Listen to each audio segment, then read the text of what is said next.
Hey guys, thanks so much and welcome to the Game Your Future podcast. I'm Daniel, your leadership coach, your specialist in all things gaming and transitioning your skills so that you can level up your life, your career, your business. So, guys, I'm so excited to bring with you a special guest today. This is Maranda Taylor, and she is a mother. She is a realtor. She is a motivational business strategist, really a motivational business badass. Uh, and I just can't wait for you to meet her and talk to her. She's also a branding expert and the founder owner of Charm and Strategy Consulting. Morena, thank you so much and welcome. Oh, thank you for having me. We had such a really good pre-conversation. I was like, I thought this was the podcast, but we're gonna have an even better one now. We're gonna have an even better one now. Yeah, so that's right, guys. We had kind of a green room conversation a little bit earlier, and she's amazing. You're gonna love her. So we're gonna roll straight into it. So the people want to know. I come on this kind of podcast and I like to interview gamers, especially successful gamers. And so tell us a little bit about your gaming journey, and then we'll talk about kind of the business and how you do consulting and branding expertise now. Well, I will tell you, I am not cool enough to be a streamer or anything like that. So I have helped a lot of streamers, but I have not ever done that myself. I'm too scared to be bad at something, Uh, especially with myself. But I've been playing video games since I was a kid. I feel like I was born with a controller in hand.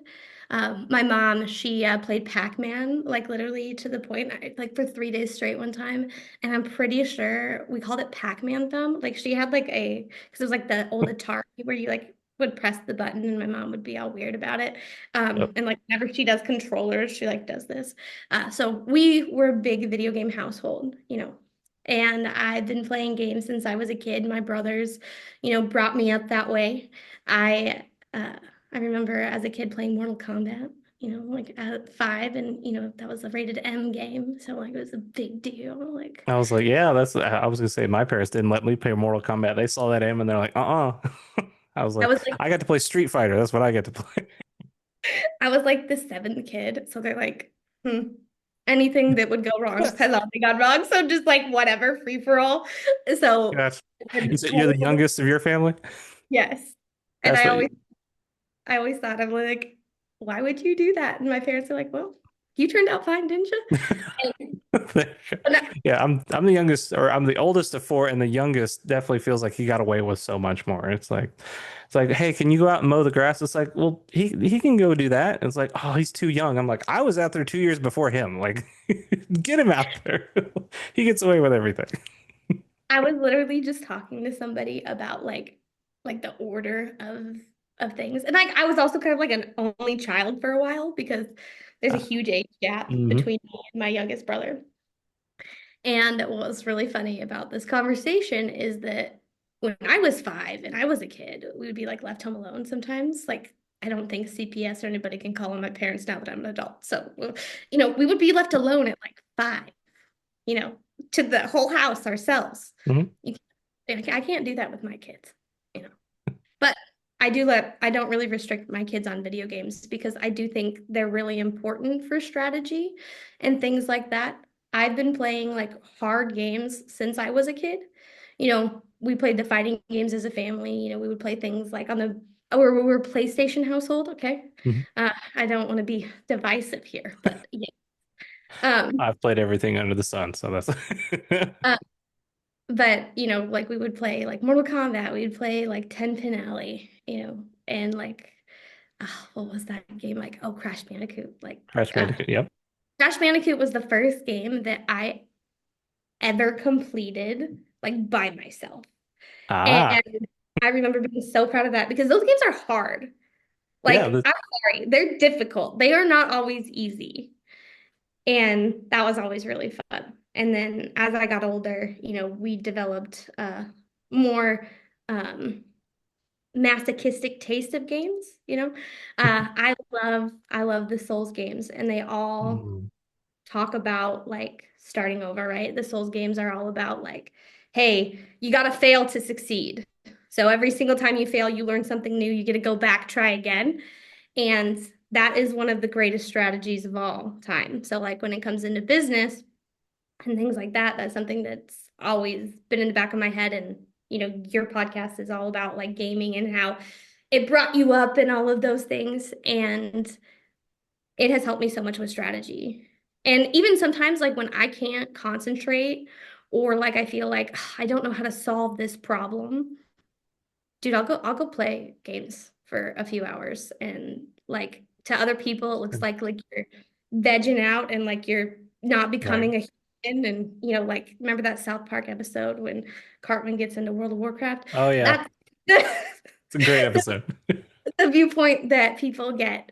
But and then I'll come back and I'll have this like clear mind and something in the game will inspire, okay, I need to make this decision. Everybody's looking left, I need to look right because that's what I had to do in that video game.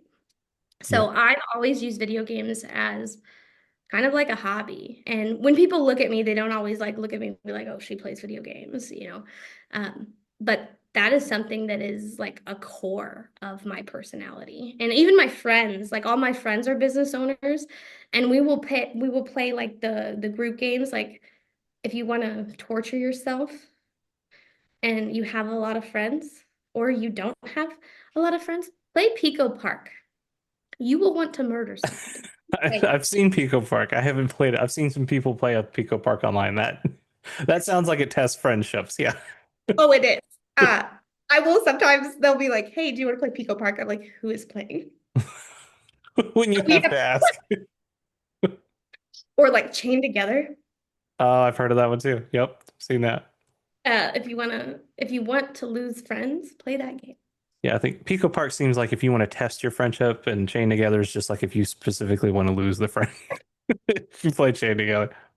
Could But it's be, so funny that like yeah, so you could but going back to that failure in the video games and having those really hard, fights like in Dark Souls. And for those that have listened or watched on the previous episodes of this podcast, we absolutely embrace that. We absolutely love failure because we use it as a learning experience. And gamers inherently understand this, and it's just bringing that into the world, which and so kudos to you for having done that, right? Yeah, having that sense of resilience to say it's okay to fail, right? Because a lot of times in especially American corporate and business, it's like, yeah, you don't fail or you don't admit to failure. So being and able to embrace that is so good. and I've seen so many businesses that are like, "Oh, I'm just gonna continue on. I'm gonna continue on." And it's just like you're failing, and it's okay. Like it is okay. With charm and strategy, I go into a lot of businesses that are struggling with something. They're not always like a complete failure. Most people are not a complete failure. It's just there's problems here, here, here, there. And, it took me a really long time to understand that like you don't have to believe in that sunk cost fallacy. So Mm. you don't have to continue to put energy and effort into something that is just going to continue to fail. And I do a lot of like mental check-ins with myself.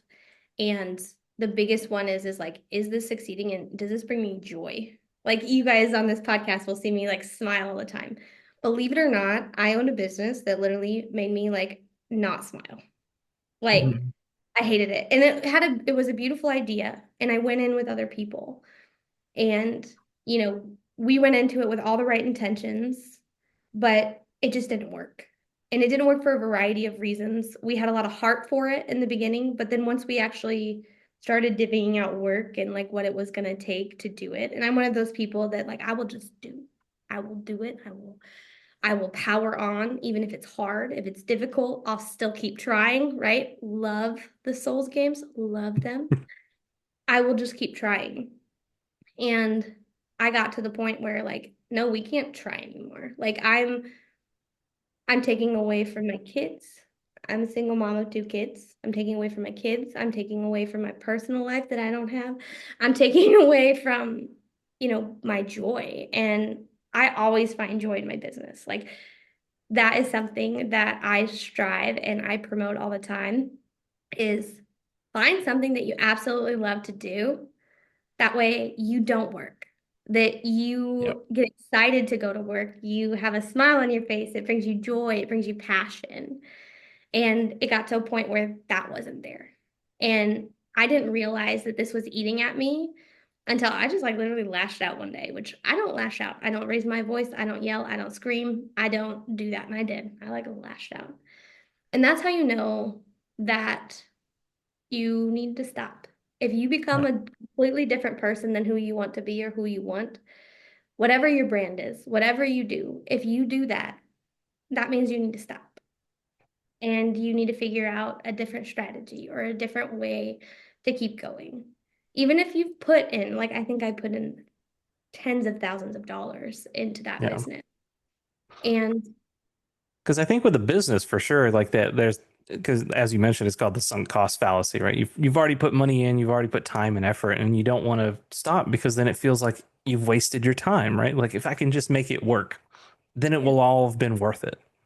yeah, But if you can't overcome that barrier, or if there's, because there's certain things outside of your control, right? Whether it's, market conditions and how customers are perceiving it, sometimes you can't get over these hurdles.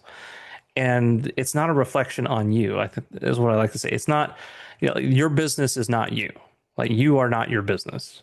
You may right. work on your business or in your business, but you are not the business. And so being able to at least distance yourself enough from that to say like, if it's truly not working, if it can't work, it's okay to pivot and do something else. And yes, there'll be some wasted resources along the way, but that's again how we do in video games, right? It's like you've wasted the time, the effort, and then but it's not truly a waste, right? It's we've learned something along the way, Like a lot. and sometimes a lot. And the beautiful thing that came from that is like, I don't ever want anybody to feel the way I did. Like, I don't ever want anybody to experience like such extreme burnout and such extreme like dysfunction that they just don't want to be here or that things seem like it's the end of the world, literally. I don't ever want Exactly. anybody to feel that way because it wasn't. And like a phoenix, we burned it down and we rose out of the ashes. And from that, one, I became stronger, but two, I learned a lot. And I learned a lot that I can share with people who are babies in the industries, right? Yeah. People who are going through the same problems or maybe different problems, but it's going down that pathway or that they can avoid that. Because Right. there's a And stuff. I was gonna say, and that's probably everybody's question, right? That's on their mind right now, listening to say, okay, how do I avoid that? Like, I would love to have joy in my life and as part of like my work, right? I don't want to work. I want to play and have fun, and if I get paid to do it, amazing, Yeah. right? Because there's so much that society I think pushes on that to say like, well, you got to go work at a job, like the three-letter curse word of job, like go work a job. And it's like, well, I have to put my passion or my, desire to do something cool and fun, got to put that on the back burner and work this job thing that I hate just to actually earn an income. And so that's why I want to get more into your story as far as like being the branding expert and the, kind of the business badass to say like, well, how did that happen? Like, how does someone who's listening, watching say, I want to be able to live my passion? Like, how do I do that? So I'll tell you my story, but don't go about it the way I did. All right. I birthed a child. Okay. Um, Sorry, guys. literally changed I was like corporate lady, like my whole life was like, I'm gonna go work for this company, sell my soul, and do that forever and ever.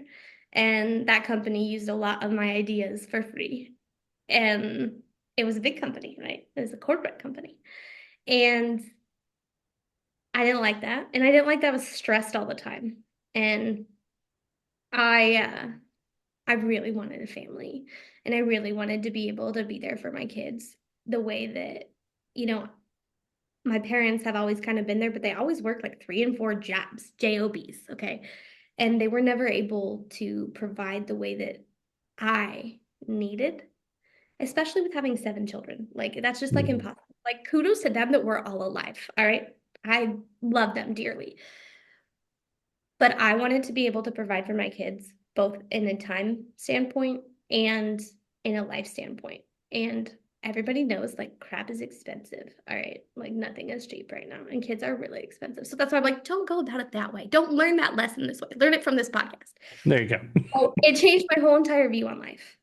And I was kind of an angry person. I'm not gonna lie. Like this peppiness, this smile, like really wasn't there. I was really sad. I hated my life. I really did. And then I had my daughter, and I'm like, no, we're going to create something beautiful. So I opened a craft business making fun things, just whatever. Like someone would be like, I need this done, I'll do it. I also really care about people. I love helping people. It's my thing. I have a complex. Sometimes I need to tell myself, Miranda, people do not need to be saved. It's fine. Um, and that has always been a huge passion of mine. So I started the craft business and I was helping women who had gone through miscarriage. I was doing really cool stuff for them, people who had loved ones, memorabilia that had passed away. I would create really cool things that were like one of a kind. And I just couldn't charge for it because it just didn't feel right. So I would supplement that with doing like other stuff that I didn't really like to do, but I loved doing that, but I couldn't get paid for it because it just didn't feel right, right? So I eventually met somebody and they told me you would be an amazing realtor. And I'm like, oh, what does that mean? Da da da da. And I like looked into it and I was like, you know what? Okay, I'll do it, but I'm gonna do it my way. So I decided to just help people and help people who had bad credit or no credit or didn't know how to buy a house or didn't know how to budget. And I started building my brand that way of just helping people. And then from that, because my big corporate job, right, that I had, I strictly worked with business owners, small to medium businesses, and I would just sell them technology. That was my job. Mm. So I had all of these things. I was an entrepreneur. I was this, I was that, I was this, I was that. And then I was a realtor. And I'm like, goodness. And then people would come and just ask me random questions. They'd be like, Miranda, I need to know how to do this. How do you do that? And like 9 times out of 10, I would be like, well, this is how you fix that. This is how you do this. And I'm like, I'm doing this for free. And I really like it. I love solving problems. I like feel special. Okay. And my mom says that, but when I do that, I actually do feel special when I'm able to be that missing piece that helps somebody figure out this huge giant like equation and I'm that missing piece. It's like the best feeling ever. And I'm like, can I make a living out of this? And then I had this woman who came to me and she's like, I need to leave a domestic violence situation. And I have kids and I can't support myself and I don't know what to do. And I've been there. I've been in one of those. And I'm like, well, let's figure it out. Like, let's create a strategy. And I opened Charmin Strategy. And it was because I wanted her to be able to freelance, graphic design and be able to help people with branding and things like that. And I have the ability to figure out the strategy and the brand. I also have the ability to do graphic design, but I don't enjoy the drawing part. I'm a Mm. technical drawer. Like I do it out of necessity, not because I like to do it, okay?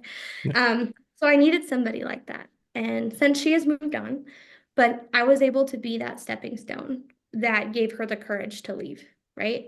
They gave her that opportunity. And I started to think to myself, and I'm like, there are so many people who are in those kind of situations that have the skills to be able to do freelance work, but they have no idea how to get started. And my favorite part is talking and knowing shit. That is what I love doing Yep. and solving problems. Like those three things. And that's it. Favorite. And that's one of the key words on this channel, on this podcast too. And those that know, problem solving is what I Yeah. say is the number one skill that gamers have. It doesn't matter what game you've played, in what genre, what era, wherever. Gamers are problem solvers. Yep. So you could say, yeah, I'm not surprised that you say you're a problem solver. I'm like, absolutely, you're a gamer, you're a problem solver. So I love that. That started. And then, I'm like, okay. And then I started to get clients. And then we started to solve these problems in business. And then we started to grow, you know. And then I got invited to go talk on a stage, which one of my biggest dreams in life is to be on a TED Talk. I've been a finalist twice, and I want to get on that main stage.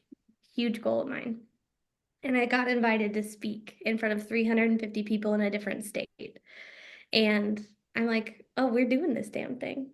We are able to help people in multiple ways. And we're doing the damn thing. We're doing the thing I love the most. And we're making money doing it. And we're not hurting anybody in the process. And between real estate and doing that and this, it has been like the most fulfilling thing in my whole entire cup. And in between there, I own the craft business. I also owned a venue that it just failed. It was a great idea, but you had to have like a 13-person team, and I could not be a 13-person team. And it just didn't work. And I've learned so much in this process. And every single day I get to wake up and say, hey, I love my life. And sometimes it's been hard. There have been moments where I've had like 42 cents in my bank account. And I'm like, what the hell am I going to do? Wow. But then there's also been moments where it's like, oh my God, I just got paid to talk. Like, I like, And that's huge, huge. like, what? And that's what people are looking for, right? I just want to be able to do what I'm good at or what I enjoy and be able to be paid for that. So amazing. That's there's so many people that I know would love to learn more and to dig into that. So, 'cause I would love to know a little bit more on like on the branding side of things. So you mentioned branding experts. So what because I think there's a lot of trouble that people have that they're maybe wildly inconsistent with kind of things. Is that I think one of the issues and like how do people make this brand? Because you mentioned streaming as a potential way that gamers have gone. That's what I even tried it for like maybe like 6 months or something. I was like, I don't know if I'm a streamer either. Did it for like a very short time, but it's like how do we build ourselves in a way that like and some people just starting out like what is a brand like why do I need a brand like So listen, when I walk into a room, I am noticed. And it's not because I'm pretty. Okay. It's not because anything like that. It's because I carry myself the same way every single time. And I make sure I'm noticed. And some people are quiet, and that's fine. But if you want to make it in any sort of industry where you have to stand out, I'm sorry, you can't be that shy person in the corner. You need to talk about what you love. People can call me annoying. People can call me whatever. I don't care. But your brand needs to scream louder than you. And whatever that is to you, you need to make sure that it follows your values. A brand is not a logo. So many people think that. A brand is how you want to be, how you want to be seen, your values. Like I always tell people, we're going to start with a mission statement. If you had one mission statement, like let's do you. If you had one mission statement, what is that? oh gosh the mission statement I think for me is as a slogan it's like your gaming skills matter Yeah. your gaming time matters. You want to make gaming matter to everyone that wants it to matter. Yep. So when you carry yourself, when you are out in public, I would hope that you strike up at least 3 conversations about gaming with some stranger that you walk by. That's part of your brand. If you aren't able to do that, you are not following through with your brand. Me, my tagline, yeah, like this is who I am as a person, right? When you introduced me in the beginning, but I Mhm. build bridges to places where people thought that they'd never dreamed they could go. That is my brand. So every interaction that I have on the street matters. Doesn't matter if it's the person at the gas station for 5 minutes, they will remember me. There are 3 things that people remember me by, which today, like I told you, is a little bit different, but I Mhm. always wear green. I wear green every day. Everybody can recognize me as the green lady in this city. Okay. And even online, like if you search me, if you Google me, you see all the green. It's everywhere. It's great. Okay. And there's a reason behind that. Green is your heart chakra. Okay. It's everything I do with heart, and I do because I care. And I've been married twice, and my first husband was kind of a dick. Okay. And when I left him, I was never really allowed to wear clothes that I liked. And the color green was not something that he liked to Ooh, see. And so when I served him divorce papers, I did it in a green shirt. And that was the first time I ever felt powerful. And so I wear green every day. Okay. wow. It's because I'm enough and I have worth and I have value, right? We won't cry on this podcast. I will control that shit. But I wear it every day. And everybody walking by knows I wear green. And I also try to make sure every interaction that I have with somebody is a positive one. You don't know what somebody's going through. You don't know how hard their day is. And so when I walk into a room, I make sure I'm the first one to make an awkward joke, or I'm the first person to smile real, real big. Because when I leave a room, I want people to remember me as the green lady that smiled real big and made me feel good and made me feel enough. I have a tagline that says, "You were always enough, babe, always." And I say that all the time to random strangers. I call people babe. It sometimes makes them uncomfortable, but it's okay. And, but at least I can try to make them feel good. Like literally, a lady just flipped me off on the Well, street. I apparently she said I was going 10 miles under the speed limit, but I was going the speed limit and it's fine. And I rolled down my window at the stoplight and I literally said, "I really hope you have a better day. I really," I'm like, and she kept yelling at me, like, and I'm like, genuinely, I'm sorry that today is hard. And I'm sorry that you missed that stoplight, but I really hope you have a better day. Like, I will literally be thinking about it for like the next 6 blocks. And all I'm going to think is that I hope you have a better day and that it becomes a little bit lighter. yeah. And that made her more angry. But, I would say you know, because if they're already at that point, I could see how that could trigger them off more because that's just the state that they're unfortunately in at the time. Yeah. but I had a smile on my face and I said it. And, she's not going to forget that moment, you know, but literally, I wished her a better day. And that is my brand. And that's how I carry myself. And I live that every day. So if you're trying to brand yourself, what is your mission statement? What are your values? How does your brand look, right? Are you following that? Is that something that you can live up to, right? Because I think a lot of people too, they try to be something they're not. Mm. And the second I have a client that walks in that I'm like, oh, dude, stop it. Okay. I grew up white trash dirt poor. All right. That's how I grew up. That will always be a part of me. And I will never lose that, ever. Okay. We had family gaming systems. That's what we got for Christmas, Hmm. right? It was a family gift. That's why we gamed. That was part of our story. So I'm not going to pretend that I have a huge vocabulary. I do. But how am I going to be able to be a brand that says that they help everybody cross bridges when you can only understand half the words I'm saying? Mm. I went to college for metallurgical engineering, 54 credits shy of that degree. So it's not because I'm not smart, it's because it's strategic. My brand helps everyone. Everyone needs to understand what I'm saying. I cuss. That's part of me. Okay. Like I'm not going to pretend like obviously I read the room. If grandma's in the room holding the Bible, I'm not Right. gonna. Yeah. Being able to read the room, powerful skill for sure. But I'm still not going to change who I am on my brand, on my page, on the things that I have control of. I can use different words. I can have motivational badass on my card because that's who I am. That's part of who I am. So when you're thinking about branding, whether it's a personal brand or a business brand, can you live up to those expectations? And if you can't, you need to rebrand. That's And great. that's important. So, Yeah. So part of it sounds like also just being, like I said, kind of authentically you, right? Yeah. Like I said, trying to be something you're not is not going to work, or at least not going to work long term. Right, because because I think people are smart, especially gamers, right? We're smart. It's being able to tell when something's off, and it's like that's like that's not you or that's not authentic. That's so.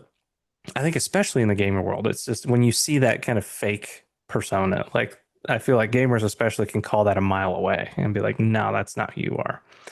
So I think understanding that kind of authenticity is so powerful as a brand. So just because it's like at the end of the day, it's like it's be you, yeah, right? yeah, And kind of what you're saying is like, take that to the next step. Like, what do you stand for? And making sure that you're unapologetically that, yeah. right? I love And that.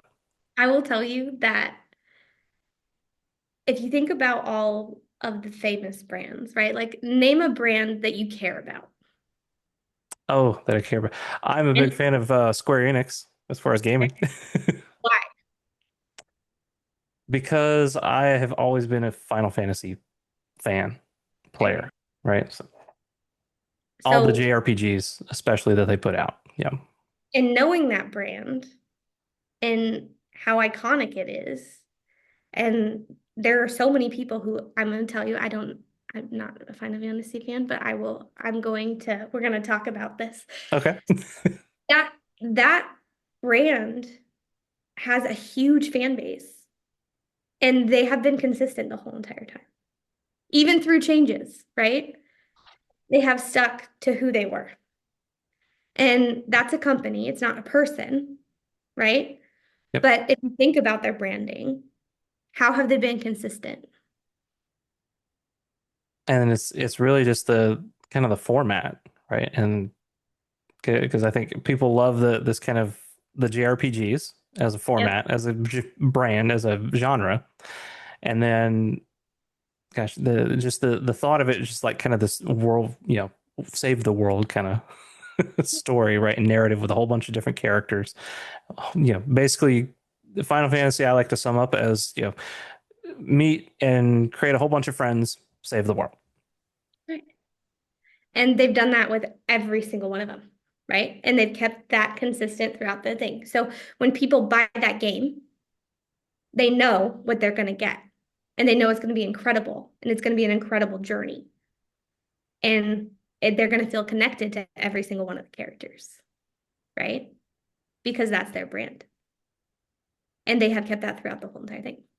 Now, going back to that branding, going back to Final Fantasy, going back to gaming, right? The other thing is not just consistency, but when you said that, you should have seen your face. They incited a smile. They incited that joy that comes from that. Good gaming companies can do that. If your game can't do that, if it can't incite some kind of feeling, Souls game incite anger and crying. But if it can't Yeah. incite the thing that those people are looking for, like it will flop, right? So consistency is key and inciting that feeling. So when you're thinking about branding yourself or you're thinking about branding your business, think about those things. Think about your mission, your values, and all of those things. Because you can see, once you start like picking that apart, being like, why do I follow that brand? Why do I like that brand? And now think about a brand that you dislike, right? We don't have to say it out loud because sometimes people are so happy. But think about a brand that you dislike. Why do you dislike that brand? You don't have to tell me what it is, but why do you dislike it? What's the purpose, right? Yeah. And when you think about those things, you want to do the opposite of that. So there's a lot of brands that people are like 50-50 on, you know, and there's usually a reason why. Is there controversy around who they are? Do they believe in things that are messed up, right? These are huge reasons why people don't like different brands. They don't align with my values. They don't make me happy. They don't incite any kind of feeling that I want in that moment, right? And Souls games incite satisfaction because once you complete them, it's like, oh my God, I just did a thing. Yeah. Um, That sense of achievement and accomplishment, be able to work for something and actually complete it, and like you felt like you earned it because it was so difficult. Absolutely. so like just thinking about that and thinking about yourself as a person. So if a lot of people try streaming and they fail at the consistency part, I'm gonna be honest. Like, I think I would do way better than I am if I was a little bit more consistent with like posting videos and doing those things. When I've been the most successful in my life, I was consistent with that. But I have ADHD and autism, and it's great. Um, and so figuring out ways to make your brand work for you so that it can be who you are. So I know that I'm a cluster. I know that, I run things in waves. So I need a job, a job. It's not a job, it's a career, it's a business, right?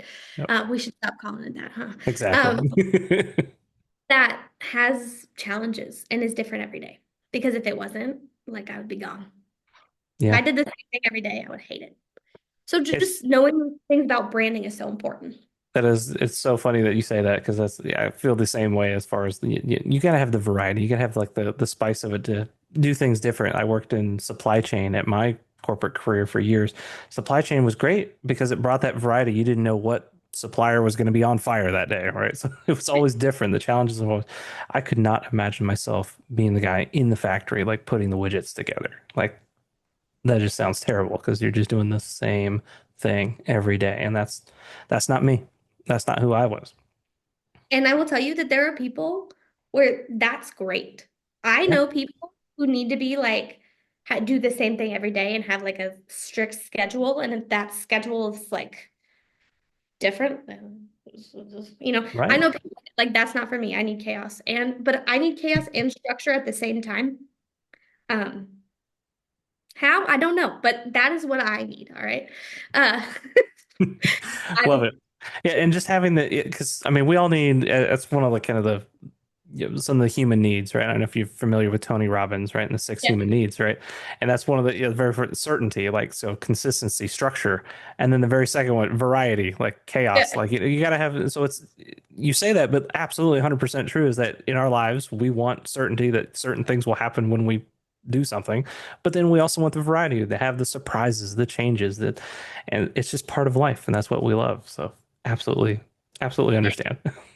And I also think people sometimes like care way too much about what other people think. And don't get me wrong, you need to care about what some people think. All right. That's but you don't need to care about what everybody thinks, just some people. Another thing that I think a lot of brands struggle with is you can do things because you like them, and that's fine.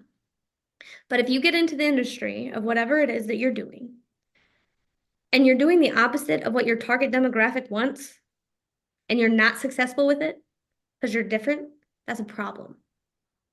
That problem has a solution. Because at some point, your brand, whatever it may be, does need to evolve from just being what you like to what your target demographic that makes you money likes. But sometimes when you reach that point, that might be the point that you lose joy for it, and that means it's time to sell, or it's time to move on, or whatever it may be. But that does happen a lot.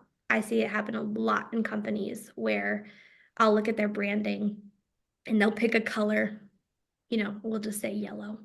Hmm. And this is just made up, just so you know. They'll pick, Hypothetical. they'll have like a color yellow, and their target demographic and psychographics hate yellow, but they like yellow. but but we like it, so we're gonna keep it. It's like no. And and that's the difference between like being a hobbyist and being a business owner. And that's the other part when you're drawing this line of like what brings you joy and doing that for a career. You never want that to take away from your peace or your joy, right? So if you start doing something that you love for a living, sometimes you can lose that joy. And that's what was happening in my craft business. I loved to make things. I loved to build stuff with my hands. I love to be creative. I love to do all that stuff. But because I started doing it as a business and I'm like, oh, I have quotas because I have to pay for babies. So expensive, so awful. And then it got to a point where the thing I loved and that joy that I had for it just went away. I loved doing the free shit. Yep. Loved That it. was the hobby at that point. It wasn't. There Yeah. wasn't the expectations on it, right? So it was just you're just Yeah. having fun. Yeah. I was having fun and I was doing something that changed somebody's life and like helped them care, Yep. and I was a part of a story that was greater than my own. That's why I like doing it. It wasn't for the money because I didn't charge for that. But the other stuff was for the money. I was like, oh God, I gotta make Betty these 80-piece scrap piles for $500 and it's Yeah. gonna take 8 hours. You know, like Yeah. that kind of stuff. It bothered me. And that's the other part. If you're gonna make a sustainable brand, it has to be sustainable and you have to figure out how to continue to have that joy through it. Um, I love and that. after you expand or you get bigger or whatever that looks like, as a business owner too, I think you also have to know when it's time for you to incite help. Um, Entrepreneurs do it all. Yeah, we wear many hats, as they say. So guys, as we wind down this particular episode for Game Your Future, just wanted to make sure how can people get in contact with you, Miranda? I think people are going to be interested, especially as far as that kind of the joy that you bring to people. So how can people get in contact with you? One, you can go to charmandstrategy.com. The website is going under a little bit of its own maintenance right now. We're doing a little bit of a rebrand just because I can, and I want to. But you can find me at charmandstrategy.com and you can message me on there. You can also just find me on Facebook. You can look up Maranda Taylor and you can DM me directly. That's spelled Maranda Taylor. And then you can also find me on my link tree that has a lot of resources that are for if you're listening in from like Nebraska or the Omaha area, there's a lot of really good resources for you there, but also there's a lot of resources for like everybody on that too. I love sharing information and resources for free. It's fun, okay? And love helping people, okay? Complex. Great. Works for me though. We love it though. And my link tree is link.tr. Or wait, link.tr. No, that's wrong. linktr.ee. There we go. There it is. Backslash we found home. We Uh, found him. it's part of my branding, but very important.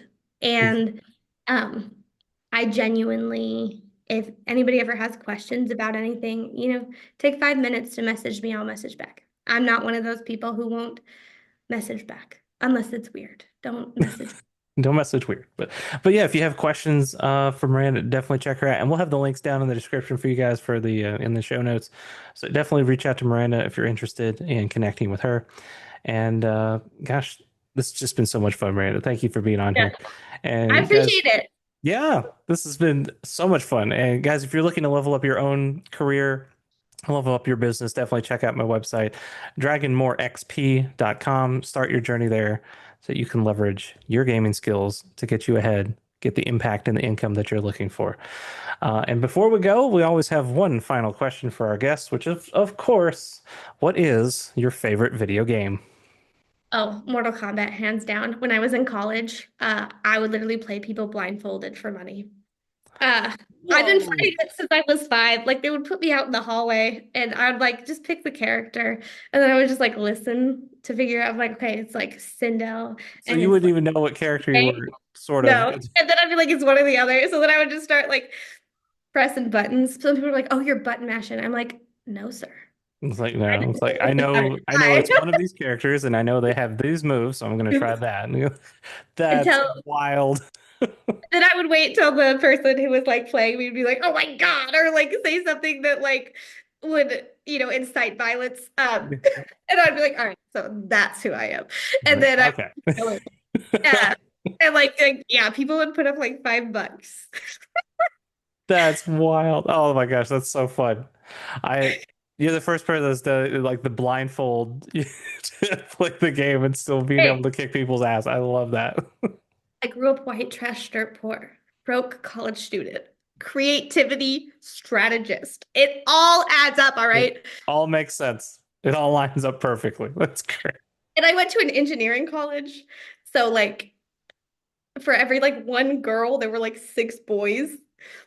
So it was like, oh, it was so fun. Like it was a blast. And the thing about video games too, before I go, is like it also just incites a community. And I don't think I would have been able to make friends in college Hmm. if I didn't play video games.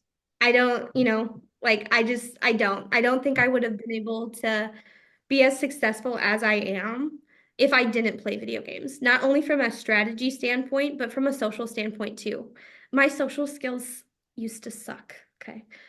But being able to talk about different things and talk about things that you're passionate about, it was a really good connector. So I just thought I would say that. Like, Absolutely. Oh, that's fantastic. Yeah.